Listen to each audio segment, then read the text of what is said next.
One day, while exploring the forest region, we come upon Silva Homestead. In the rear of the property is a small barn. As we get close, the event Project Beanstalk begins. At this point, we have 2 minutes and 30 seconds to activate the bot in the barn. This bot is named PharmaBot JD7E. To activate the bot, we must use the terminal we find on a desk next to the bot. We will read this terminal later since we are on a timer at this point in the event. For now, we must use the first option, Run Initialization Sequence.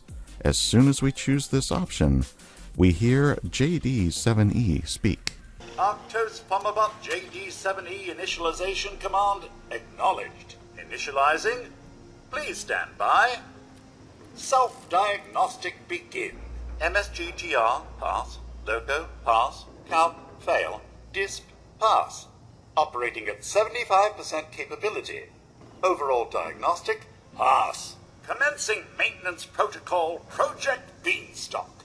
At this point, JD7E moves out of the barn to the first test location where he again speaks. Issuing compulsory notifications. Project Beanstalk uses experimental chemical mixtures to improve crop yields. These compounds may be responsible for certain adverse effects if they contact living tissues.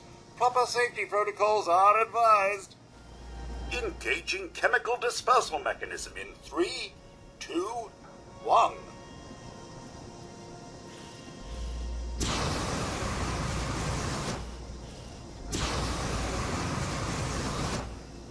Suddenly, JD7E is attacked by mole rats. Hostile activity. Warning, angry ambient fauna. Exterior casing damaged. Alert! Alert! Once the timer runs out, we hear JD7E speak. Test mixture, low Z Arno, applied successfully at location Test Farm 014, spray location Alpha. He then moves to the next spray location. Spray location Beta, dispersal commencing.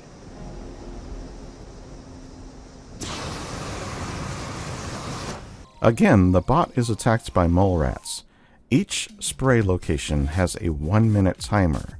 During this time, we are to protect the bot. Once the timer runs out, JD7E speaks again. Test mixture, HEN Best, applied successfully at location Test Farm 014, spray location Beta. He now moves to the final spray location. Application of mixture commencing. Stand by.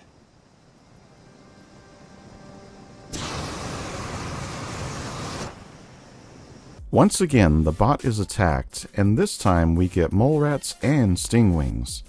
When the timer runs out, we hear JD7E speak again. Test mixture AG-E applied successfully at location Test Farm 014, spray location Gamma. This completes the event, and JD7E moves to the barn entrance where he begins to speak again.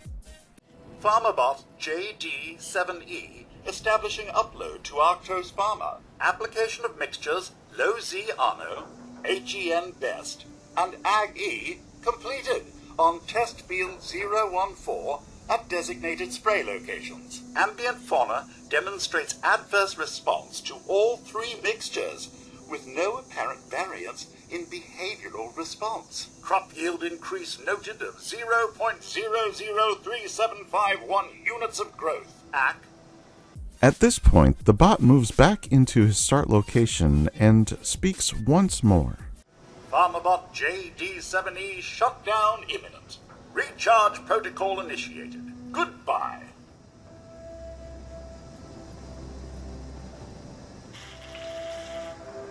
With that, JD7E shuts down. Inside the barn, we find various scrap, but nothing of real note. That leaves us with the terminal. So, reading the terminal. Notice, the data that you are accessing on this terminal is confidential, proprietary information solely owned by Arctos Pharma. If you do not have the proper clearances, then you are not authorized to read, change, distribute, or use this data. Project Beanstalk Overview Proposal. The purpose of this research is to evaluate the effectiveness of Arctos Pharma chemical compounds on crop yields. 3 distinct experimental formulae will be deployed through the use of an Arctos Pharma bot for consistent and efficient distribution over the test fields. The bot will autonomously spray the designated location and assess the impact. All data will be transmitted to the Project Beanstalk laboratory at Arctos Pharma headquarters on a regular schedule. Moving on to maintenance logs. April 2077. Pharmabot JD7E installed at test field 014 in preparation for project start May 1st. May 2077. Usage of low Z anno is excessive. Adjusting nozzles to spray arms for JD7E to improve dispersal. Crop yields were negatively impacted by overspray. We'll monitor for additional issues. June 2077. Minor damage to exterior casing noted, primarily scrapes and punctures. Owner of field 014 reports JD7E attacked and vandalized by local kids. Replaced a couple of decals, but otherwise he weathered the attack well. July 2077. Pharmabot JD7E performing flawlessly. Those local kids ended up needing medical attention after getting hit with Ag-E from the spray nozzle. There are some folks here calling for JD7E's head, so legal is all over it. Arctos Pharma got some bad press after those kids died, but some payouts to the families smoothed it all over good. Crop yields are definitely improved, so everyone's calling Project Beanstalk a success. Gave JD7E a good clean and lubrication. September 2077. There's been trouble again. Someone broke into the shed and stole some equipment. Might be those free staters that just declared they aren't part of the USA anymore. Anyway, JD7E is still going strong as we come into the harvest.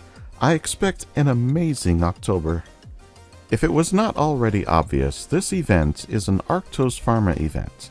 It gives standard event rewards and does not get a server notification. So, if you want to participate in this event, you will have to keep an eye on the map so you can join it when it pops up. Now that we have gone over the event, let's explore the rest of the farm. This location has several points of interest. First, the house is a 2-story home with various scrap found on both floors. In the living room on the table, you will find a package for Madeline de Silva.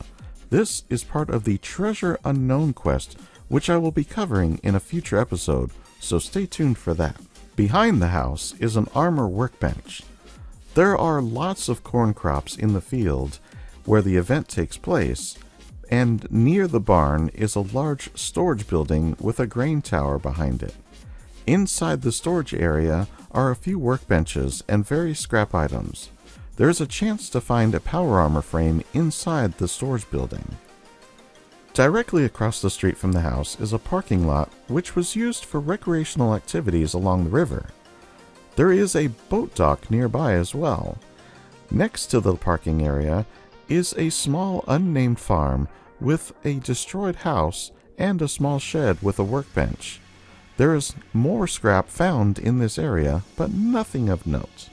Other notable loot that you have a chance to find at this location includes 2 possible bobbleheads. One can spawn in the house in the bedroom, and the other can spawn next to the Arctos terminal. There are 2 magazines that can spawn here as well, one in the house dining room and the other in the storage building. 2 possible weapon mods also have a chance to spawn at this location, and the last item of note is a recipe for Dilbert's Tato Salad Surprise, which is found in the kitchen on the counter. With that, this episode comes to a close, and I want to hear from you. Have you visited this location? Have you done this event? And if so, what did you think about it? Sound off in the comments below. If you enjoyed this episode, give a like, subscribe if you still haven't, and share this with your friends. It really helps the channel, and I appreciate you all. As always, I'm just glad you stopped by. and I'll see you in the next one.